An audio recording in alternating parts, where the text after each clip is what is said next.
saludo muy especial a nuestro amigo el presidente Alarcón, que ha tenido la gentileza de estar entre nosotros. Un saludo también a los grandes profesionales que nos acompañan y a todos nuestros amigos, Orlote y todas estas personalidades que han organizado y están organizando este pabellón Cuba con tanta vitalidad. Bueno, la dificultad del tema que abordamos aquí hoy y que ya en su presentación nuestro amigo ya delimitó el ámbito, digamos, la dificultad está en, yo diría, la generalidad, ¿verdad?, del tema, de la temática. Tecnologías, comunicación y poder es inmenso como tema. Y por consiguiente la dificultad está en tratar de centrar la temática en torno a problemáticas mucho más concretas. Evidentemente aquí, en lo que a mí me concierne, y me imagino que Fischer también, vamos a hablar de tecnologías de la comunicación, evidentemente, no de las tecnologías militares o, no sé, de otro tipo que pueden existir.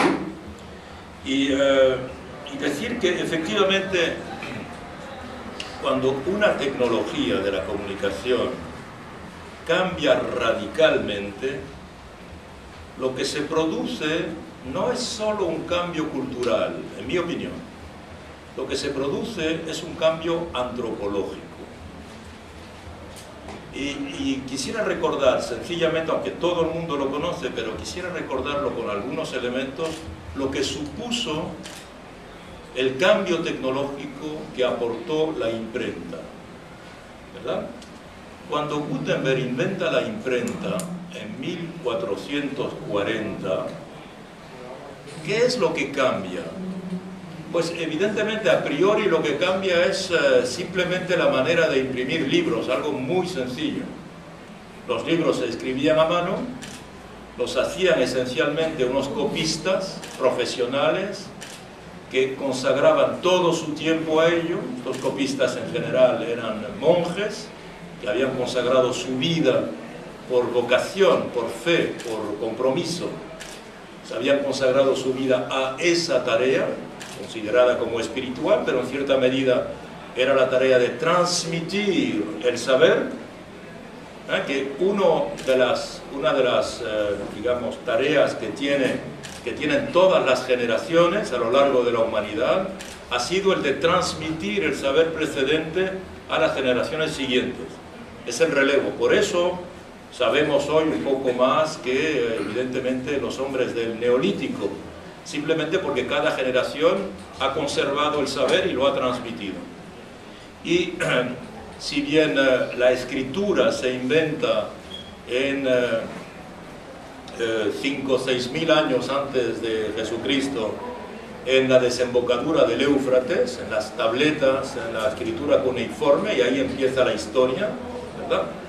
Pues probablemente antes, como en otras regiones del mundo, el saber se transmitía oralmente, y había en cierta medida hombres biblioteca, como durante mucho tiempo los hubo en África, donde los hombres biblioteca conservaban la historia en particular, la historia, las leyendas, pero también sencillamente la historia. Se ha hablado mucho de los mitos, etcétera, pero también la historia.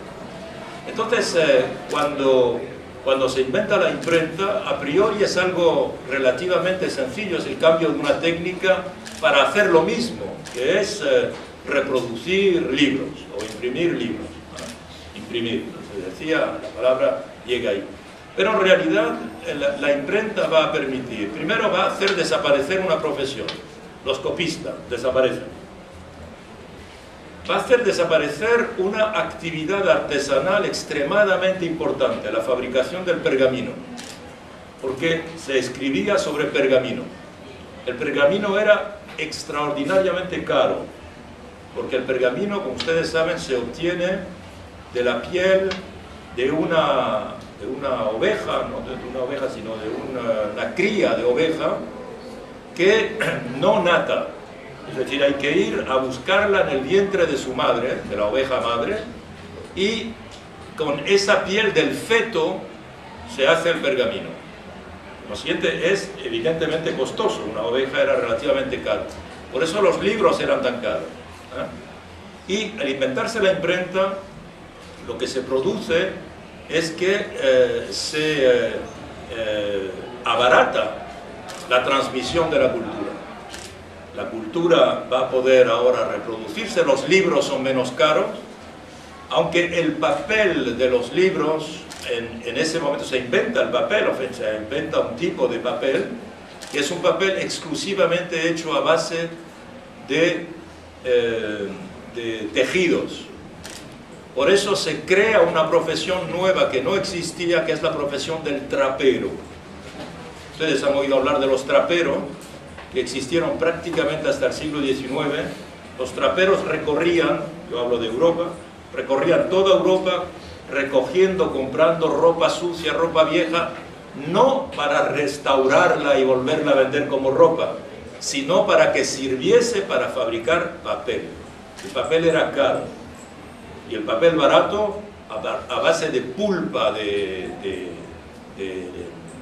madera, de leña, solo se inventa en el siglo XIX, cuando empiezan precisamente las comunicaciones de masas. El libro, por consiguiente, a pesar de que no es tan barato como podemos imaginarlo, el libro va a divulgar la cultura mucho más rápidamente. Y por consiguiente se van a establecer, la consecuencia va a ser multiplicación de universidades, multiplicación de estudiantes, final de una élite que conservaba el poder. Solo prácticamente la Iglesia sabía leer y escribir. Los monarcas no sabían leer y escribir. La Iglesia había constituido una especie de, digamos, de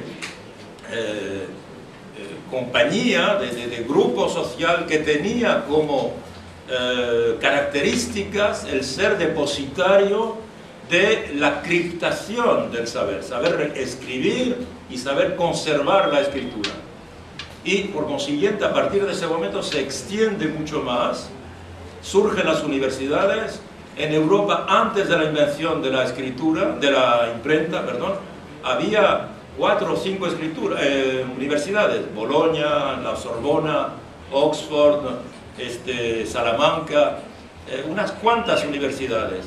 Después de la imprenta surgen decenas de universidades, aparece el Renacimiento.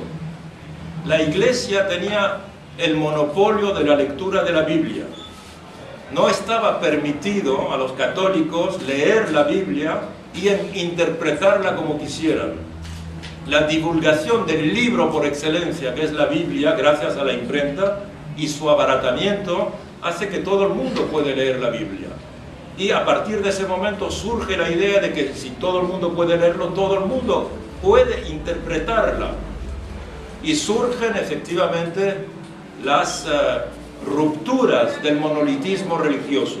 Aparece el protestantismo, Lutero, con su concepción particular de la lectura de la Biblia, y sus tesis sobre la lectura de la Biblia y sobre Roma. Y a partir de ahí aparecen las guerras de religión. Las guerras de religión, en particular la guerra de 30 años. La guerra de 30 años que se termina en 1640 con el Tratado de Westfalia, que da la concepción de la soberanía del Estado que aún está en vigor hoy día. Quiero decir que un cambio que parece elemental, simplemente un carácter, en vez de escribirlo con una pluma de ave, lo vamos a escribir con plomo. En realidad cambia todo el comportamiento social, cambia la economía, cambia la política, cambia la cultura, transforma las épocas, transforma las clases sociales dominantes, desaparece la feudalidad, el feudalismo, surgen clases nuevas de comerciantes, etc. Quiero decir que un cambio importante en la comunicación, repito, es un cambio antropológico. El ser humano no es el mismo. Y hoy estamos viviendo un cambio en las tecnologías de la comunicación de ese nivel. No es como la invención de la televisión, por ejemplo, que ya es importante, o no es como la invención de la radio, por ejemplo, que ya fue importante en las comunicaciones de masa. No, Internet es un cambio radical, es una cuarta manera de comunicar. Los seres humanos solo comunican, de manera dominante evidentemente, con tres tipos de signos. Se comunica de muchas maneras, pero esencialmente con tres tipos de signos. Se comunica con la voz, se comunica con la imagen, muy antigua, desde el Neolítico, las cavernas, y se comunica con la escritura, mucho más reciente, dicho antes, 5000 años. Bien, pues a partir de ahora se comunica también con Internet, porque Internet, todo lo que nosotros vemos en Internet, en la pantalla del teléfono, en la pantalla del ordenador, o en la pantalla de una tableta iPad, todo eso que parecen imágenes, que parecen textos o que parecen sonidos, son ecuaciones matemáticas, exclusivamente binarias, con ceros y con unos.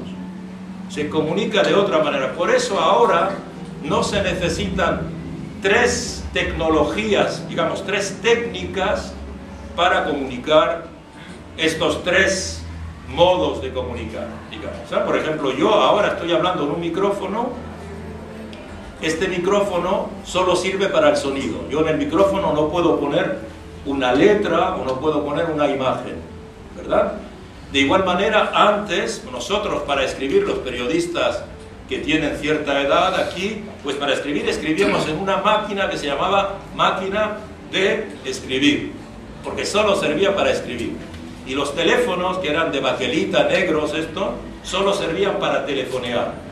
Pero ahora, una misma máquina, bueno, el teléfono no lo tengo, pero digamos, cualquier teléfono hoy día tiene una pantalla para las imágenes, hay sonido y tiene además un sistema en el que puedo escribir, ¿verdad? Es decir, hay imagen, texto y sonido, y además hay el movimiento en la imagen, etc. Todo eso se puede hacer con la misma tecnología, ¿eh?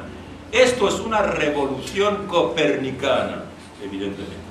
Y solo estamos en el alba de esa transformación.